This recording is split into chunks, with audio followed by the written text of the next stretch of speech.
F5 snin ta' Roberta Bela bħala Prim Ministru, il-Gvern investa l-akbar ammont fis-settur importanti tal-akkomodazzjoni biex ukoll ġew inaugurati bosta postijiet ġodda għal familji vulnerabbli f'pajjiżna, fosthom dak tal-imsejda li hu l-akbar proġett ambizzjuż ta' housing soċjali f'pajjiżna għal 102 familji b'investiment ta' 10 miljun euro. Apparti l-investiment f'binjiet ta' housing, il-Gvern imexxi mill-Prim Ministru Roberta Bela ħaseb ukoll għal skemi biex aktar nies isiru sidin ta' djarhom. Fost dawn il-Gvern ta' Roberta Bela ħassieb lil first time buyers hekk kif daħħal l-iskema ta' 10,000 euro fuq 10 snin, waqt li ssaħħet ukoll l-iskema għal min qed jinvesti fl-ewwel proprjetà personali tiegħu.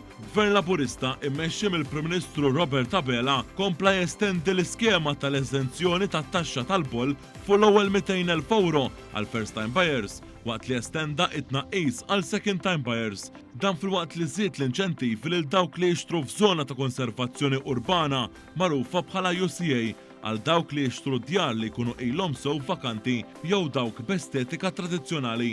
Il-Gvern ta' Roberta Bela estenda l-iskema tal-equity sharing għal dawk li għandhom iżjed minn 30 sena. Dan hekk kif qabel kienet miftuħa għal dawk li għandhom il fuq minn 40 sena.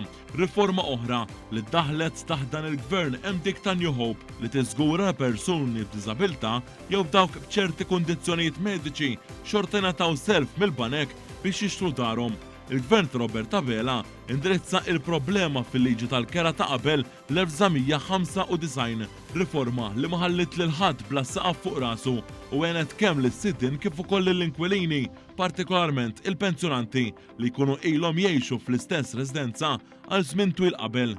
5 snin ta' Roberta Bela, 5 snin ta' miżuri biex kulħadd ikun sit ta' daru.